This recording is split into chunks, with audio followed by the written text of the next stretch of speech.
बोलिए सदगुरुदेव की जय। परम पूज्य सदगुरुदेव जी, सत्संग प्रेमी सज्जनों, भक्तिमय माता, कृष्ण जन्माष्टमी की आप सबको बहुत बहुत शुभकामनाएं। महाराज श्री कृष्ण बहुत बड़े महात्मा हुए और संघर्ष करके जीवन तपस्या करके वे भगवान बन गए। इसीलिए आज भादो अष्टमी को कृष्ण का जन्म हुआ, इसलिए कृष्ण जन्माष्टमी के नाम से पूरी दुनिया जानते हैं और त्यौहार मनाते हैं और खुशी मनाते हैं कि इस धराधाम में भगवान श्री कृष्ण आए थे और सुंदर कर्म करके सुंदर जीवन जी करके हम सबको रास्ता दिखाए, ज्ञान दिखाए, इसलिए याद करते हैं। भगवान कहते हैं भग्न कर दिया वान, जिसको कहते हैं भगवान, अर्थात सारे बुराइयों का जिन्होंने त्याग कर दिया वो भगवान हो गया। और महाराज श्री कृष्ण भगवान ही तो हुए क्योंकि उन्होंने सारे बुराइयों का त्याग किया। ये अद्भुत उनके जीवन की प्रतिभा रही और जीवन में संघर्ष भी रहा और सारे संघर्षों को पार करते हुए वे जीवन को महान बनाए। भगवान श्री कृष्ण का जब जन्म हुआ तो जेल में हुआ क्योंकि उनकी माँ देवकी और वासुदेव जेल में थे। कैसे जेल में थे? देवकी राजा कंस की बहन थी और कंस अपनी बहन को बहुत प्यार भी करते थे, चाहते भी थे, और कंस अत्याचार भी थे। और प्यार से जब उनकी शादी किए और वो बहन को छोड़ने के लिए खुद जा रहे थे तो कहते हैं कि आकाशवाणी हुई कि इनका 8वां पुत्र है, तुम्हारे काल को निमंत्रण दे रहा है, इनका 8वां पुत्र है, तुम्हारा काल होगा। उसी समय से वो डर गए और वो मन में सोचने लग गए कि मैं इनके 8वें पुत्र को जन्म होने ही नहीं दूंगा। तो क्या किया, वो वापिस ले आए और ला करके देवकी और वासुदेव को जेल में रख दिए। और 1 दिन 2 दिन 1 महीना 2 महीना नहीं, 14 साल तक जेल में रखे। एक कम बड़ी बात है 14 साल तक खुद की बहन को जेल में रखना, और इसलिए ताकि उनके बच्चे हो तो मैं उनको खत्म कर दूं। और इसीलिए वो 14 साल तक जेल में रखे। और जब वो बच्चा आया तो पहला बच्चा आया तो उन्होंने सोचा कि ये तो पहला बच्चा, 8वां बच्चा अगर मेरा काल होगा तो उसको भस्म कर दूंगा। तो बताते हैं कि नारद आए और नारद आ करके फूल की पंखुड़ियों को गिनने लगे और कहने लगे कि इसको आप पहला कहेंगे कि 8वां कहेंगे, इसको बता नहीं सकते। और वो पहला बच्चा होगा कि 8वां बच्चा होगा और बीच का बच्चा होगा, क्या पता चलेगा। ऐसा कहे तब वो निश्चय कर ले कि इनके सभी बच्चों का नाश करना है। और जब बच्चे का जन्म होता था तो पत्थर से गिरा करके उनको मृत्यु दे देते थे। ऐसी दशा हुई, ऐसा समय आया, ऐसा होता गया और देवकी वासुदेव रह करके भी बहुत दुखी होते थे, जेल में रह करके, और रोते थे, छटपटाते थे, लेकिन क्या करें, जेल में ही रहना होता था। ऐसे ही सब बच्चे को मारते गए। जब 8वां पुत्र का जन्म हुआ तो नारद उनको दिमाग देने वाले हो गए। अगर ऐसे मारते हैं तो ऐसा करो कि इस बच्चे को छोड़ आओ दूसरी जगह। तो कैसे छोड़े, जेल में सब बंद है। तो कहीं ना कहीं सहारा मिल जाता है, संयोग बन जाता है। जब वो वहीं जेल में टोकरी में बच्चे को सुला करके ले जा रहे थे तो सब दरवाज़ा खुलता गया। नदी में पानी बहुत था लेकिन वो हिम्मत करके चलते गए।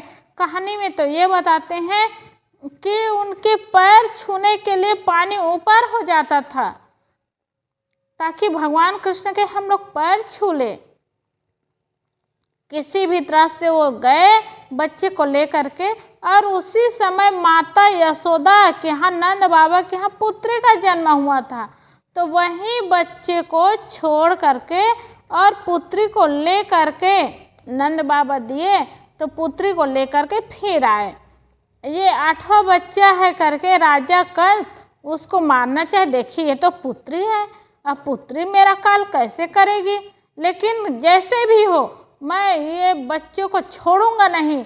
यही सोच करके पुत्री को भी मारने के लिए जब पत्थर में फेंके तो वो पुत्री पत्थर में तो नहीं गिरी और वो लुप्त हो गई और कहने लगी तुम्हारा काल मैं नहीं हूँ, तुम्हारा काल जन्म ले लिया है।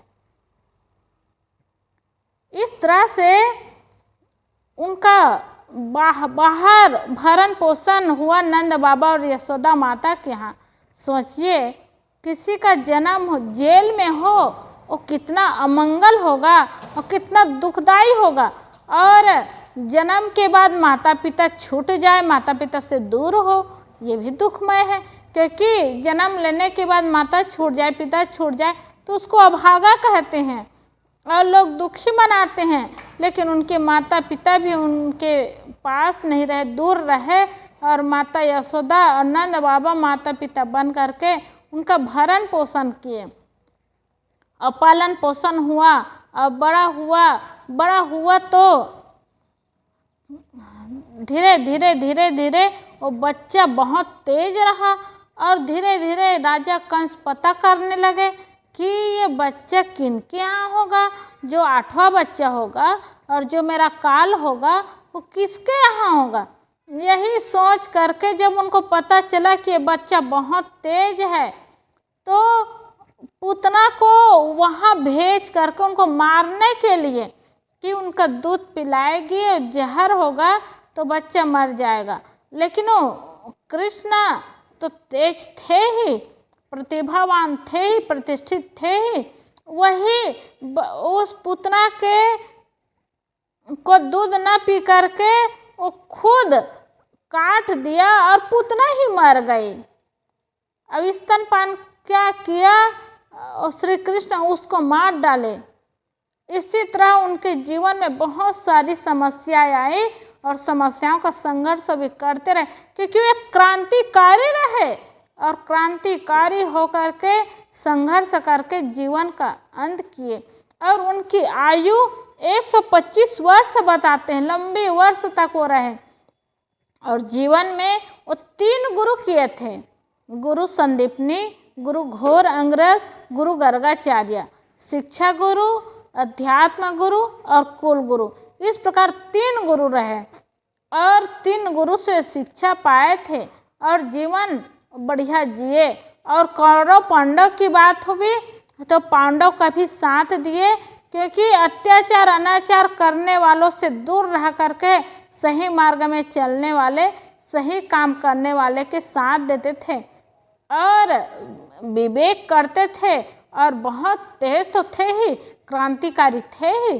पांडव को साथ दिए, पांडव विजय पाए, सफलता पाए तो श्री कृष्ण के बल में ही पाए थे।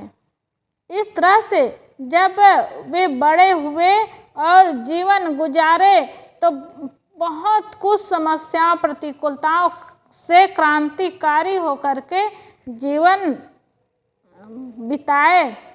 और बताते भी हैं अंत में जब 125 साल की उम्र हो गई थी तो उनके परिवार के लोग, उनके बेटे को रूप का अहंकार था, उनके भाई को बल का अहंकार था। इस तरह से परिवार के लोग आपस में लड़ाई झगड़ा करते करते लड़ते झगड़ते रहे और पूरा अशांत रहा परिवार। और अंतिम अवस्था में वो गुरु के ज्ञान को पाए थे, तो गुरु के ज्ञान को पाकर कोई जंगल में गए थे और जंगल में जा कर के ध्यान करते थे। अब बताओ बुढ़ापा अवस्था में जब शरीर कमज़ोर हो जाता है तो उस अवस्था में परिवार को छोड़कर कोई दूर जाएंगे, लेकिन वो परिवार को छोड़ करके गुरु को याद करके अपनी साधना में लगे, अपनी आत्मा का ध्यान करने, और वो जंगल चले गए। यही बड़ी बात है। वो मोह में भी नहीं लगे रहे, और जब वो गए तो मस्त ध्यान मग्न थे। और जब ध्यान कर रहे थे तो जरा नाम के व्याध ने बाण मारा तो उनके पैर के तलवे में पड़ा, क्योंकि वो राजा थे ही, और उनके पास जो गहना रहा होगा चमकता रहा होगा। और तो जरा नाम के व्याध ने हिरन की आँख समझ करके वो सब दभेदी बाण मारा और उनके तलवा में पड़ा। आकर के वो देखा तो पछताने लगा और माफ़ी मांगने लगा। तब श्री कृष्ण ने कहा, माफ़ी मांगने की कोई ज़रूरत नहीं, ये सब कर्मों का फल होता है, और मेरे कर्म का फल था जो मेरे पैर में बाण लगा। तो वो माफ़ी मांगने लगे, मुझसे गलती हुई, मुझसे भूल हुई, मुझे क्षमा करिए। तब श्री कृष्ण ने कहा, ये पहले जन्म की बात है। पहले जन्म में जब मैं राम था और छुप करके बाण मारा था बाली को, तो इस जन्म में तुम बाली थे उस जन्म में, तो इस जन्म में जरा नाम के व्याध बन करके बदला छूट रहे हो, तो तुमसे कोई पाप नहीं हो रहा है। यही कह करके और अंतर ध्यान हुए और शरीर का त्याग किए। बताइए, इतने बड़े ज्ञानी, त्यागी, महात्मा, क्रांतिकारी महात्मा तो थे नहीं, उनका भी परिवार था, लेकिन इतना सुंदर जीवन बिताए, महात्मा की तरह अंतिम में ध्यान करके शरीर का त्याग किए, लंबी उम्र तक रहे और सही मार्ग में चलने वाले लोगों को बल देते रहे, ज्ञान देते रहे और सही काम करते रहे। तो ऐसे भगवान श्री कृष्ण हुए जो सही मार्ग में चल करके बल दे करके लोगों को सही रास्ता दिखाते रहे। वे संसार के लिए पूजनीय हो गए। आज सबके घर में भगवान कृष्ण की और माता राधा की फोटो रखते हैं, राधा कृष्ण की फोटो रख करके पूजा करते हैं और अपने दुखड़ा सुनाते हैं। यही कहते हैं कि भगवान मुझे सुख दो, शांति दो, मेरा कल्याण करो, मुझे दर्शन दो। तो ऐसे दर्शन लेने के कारण और उनके जीवन को याद करके उनको पूजते हैं, क्योंकि वे भगवान हो गए। इसीलिए भगवान श्री कृष्ण की जन्माष्टमी, उनके जन्म हुआ उसी दिन को याद करके जन्माष्टमी के नाम से सब लोग याद करते हैं, उनकी पूजा करते हैं, उनकी महिमा गाते हैं। सचमुच भगवान कृष्ण अद्भुत थे और उनके नाम को ले करके सही में लगता है कि उन्होंने अद्भुत जीवन जिया और अद्भुत जीवन जी करके लंबी उम्र में रह करके भी समाज को उपदेश दिया, ज्ञान दिया, सही मार्ग दिया, उनके बताए रास्ता में चले। गीता का ज्ञान भगवान कृष्ण ही तो दिए। भगवान कृष्ण ने गीता में कहा है कि आत्मा ही परमात्मा है, हम दुनिया में भगवान कहाँ खोजें। इसलिए भगवान कृष्ण की गीता को सब लोग पढ़ते हैं, याद करते हैं, सब महात्मा भी बताते हैं गीता में श्री कृष्ण ने ऐसा कहा है करके उपदेश देते हैं। तो निश्चित है वो बड़ी बड़ी बात बताए हैं, ज्ञान दिए हैं, और उस ज्ञान को पा करके हम सब भी अपने जीवन का कल्याण करें, जीवन को सफल बनाएं। भगवान श्री कृष्ण को सादर नमन प्रणाम करते हुए मैं अपनी वाणी को विराम करती हूँ। बोलिए सद्गुरुदेव की जय।